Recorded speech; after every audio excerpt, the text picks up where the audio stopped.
Halo semuanya, perkenalkan kami dari materi 1, yaitu bahas tentang pendahuluan dari kelas 2. Perkenalkan, nama saya Yepta. Nama saya Amanda Brilia. Nama saya Pelagia Tamara. Baik, materi yang pertama akan disampaikan oleh Amanda Amalia.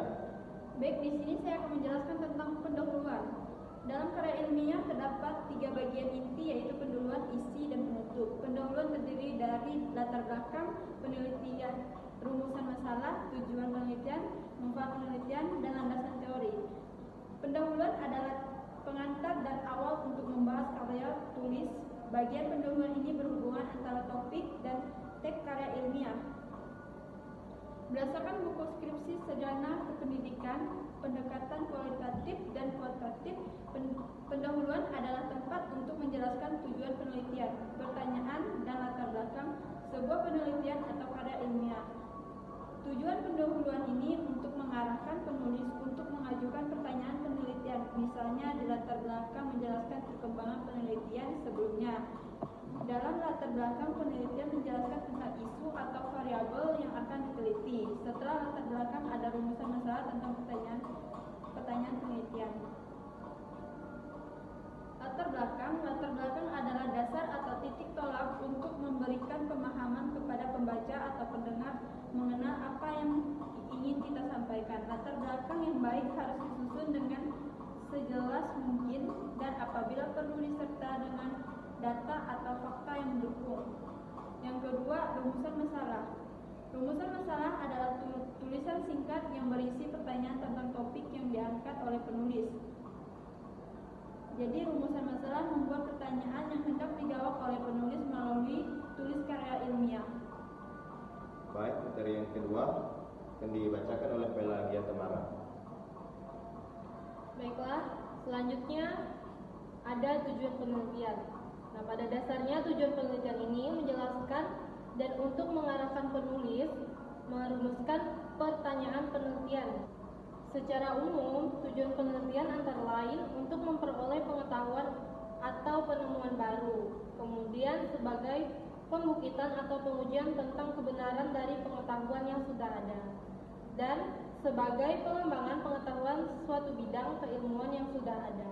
Intinya, semua penelitian yang dilakukan oleh seseorang pasti memiliki tujuan tertentu. Kemudian ada manfaat penelitian.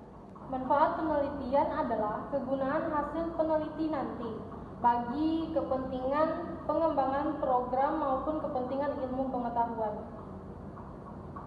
Menurut para ahli, perlu nggak sih? Gas ya? Menurut para ahli,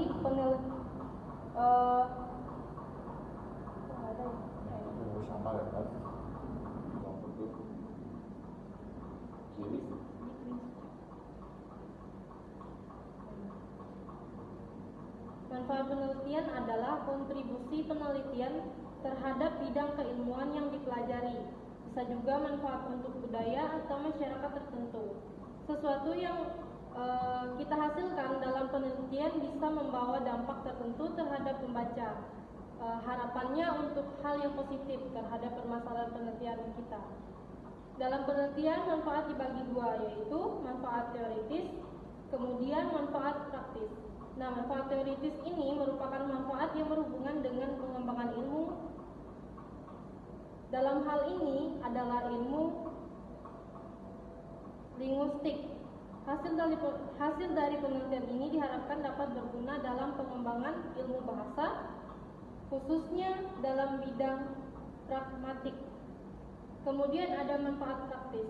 Manfaat praktis merupakan manfaat yang dapat diambil dari penelitian ini oleh penelitian itu sendiri dan pembaca.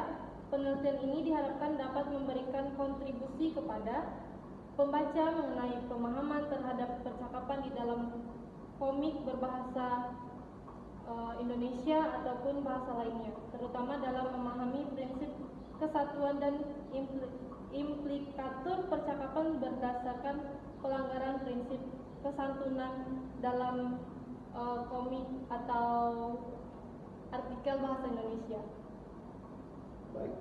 Baik, yang terakhir yaitu landasan teori. Landasan teori adalah definisi atau konsep dan juga profesi yang telah tersusun secara sistematis mengenai variabel penelitian. Landasan teori ini juga berfungsi untuk mengaitkan dengan pengetahuan yang baru dan juga mempermudah penelitian untuk menyusun sebuah hipotesis serta metodologi penelitian. Baik, sekian pembahasan materi tentang pendahuluan dari kami. Kurang lebihnya kami mohon maaf. Terima kasih.